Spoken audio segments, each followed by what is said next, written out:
Their pictures are everywhere, taped to walls or clothes, each with a name and a desperate plea for information. Children, their parents, young people, old people, different ethnicities. The posters reflect the diverse community that calls this part of West London home. But as they smile from their photos, the other people gathering at the Latimer Christian Center to see the makeshift memorials have tissues in their hands, their swollen eyes hidden behind large dark sunglasses. Here, flowers and candles line the foot of the walls.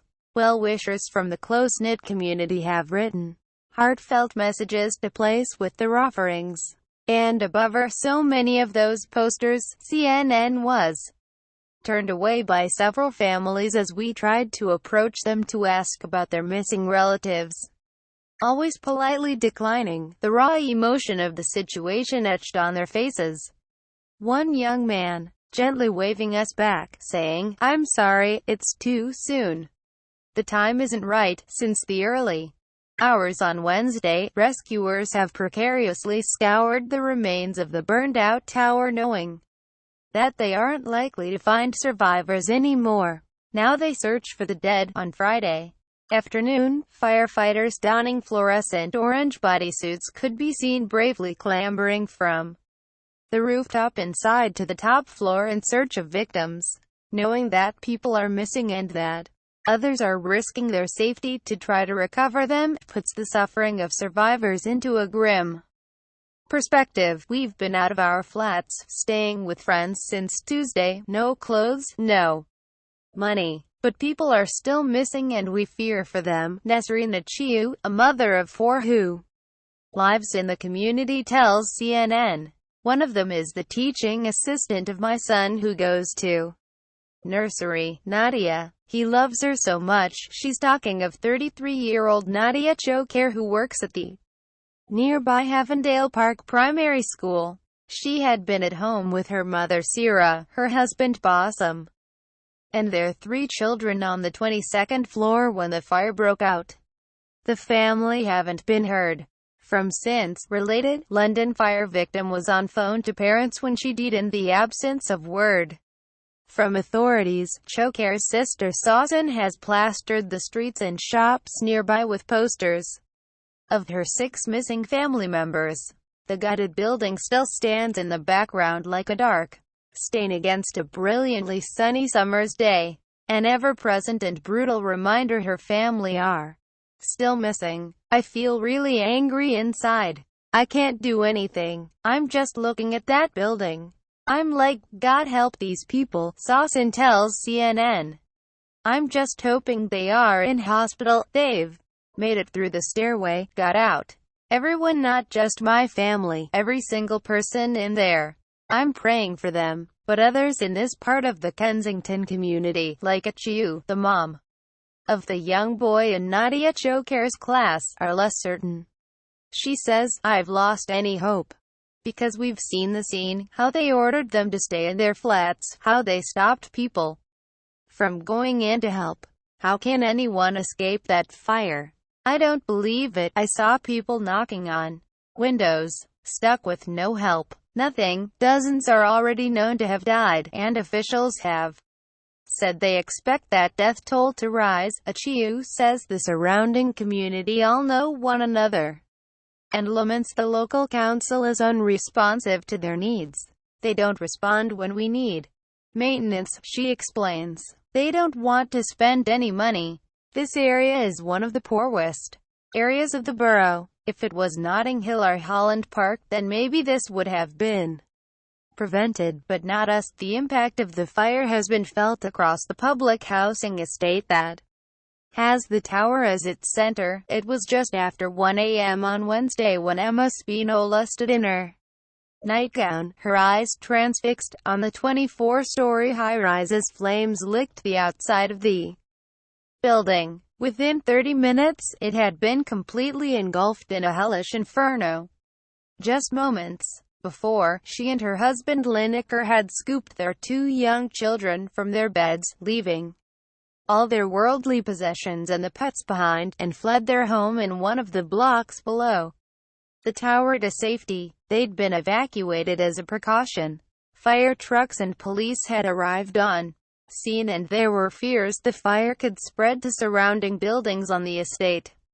As the hours passed, the crowd watched helplessly as smoke billowed from the building and some of its residents stumbled out. Like so many others there, Spinola wanted to rush forward and help, but emergency services held them back. I was born on the estate. I've always lived there.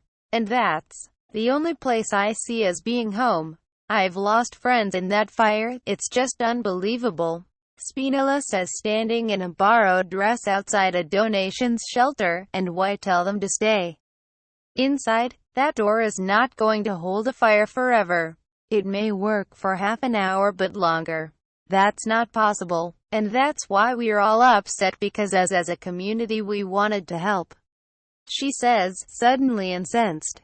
Related, harrowing tale of brothers separated in fire. Spinola looks tired but determined. She says she hasn't slept since the fire and has come to Notting Hill Community Church, one of the community centers that flung its doors open to help the dispossessed, to beg for nappies and baby food.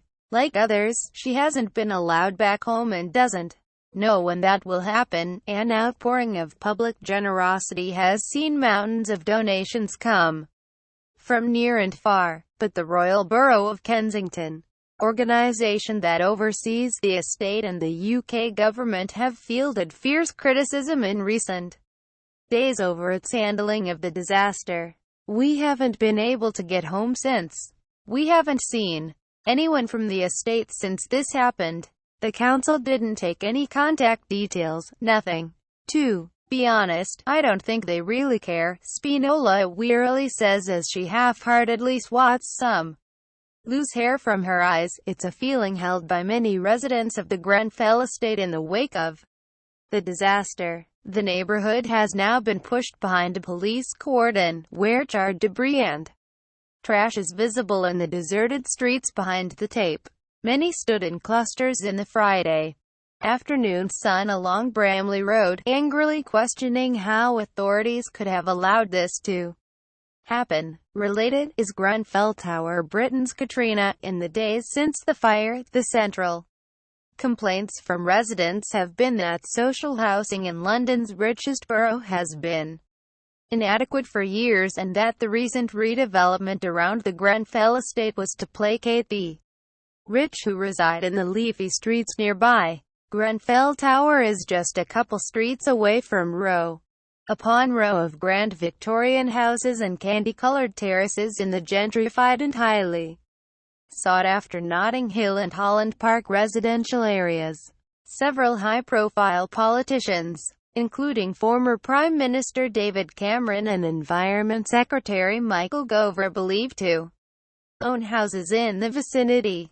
And while it may be the same borough, for many, it might as well be different worlds. I've never been anywhere where the divide, the disparity between rich and poor is so pronounced, says Danny Vance, the 30-year-old associate pastor coordinating community donation efforts at the church. You are literally a street's distance from million-pound mansions and social housing. At several of the donation centers, CNN saw few signs of council involvement.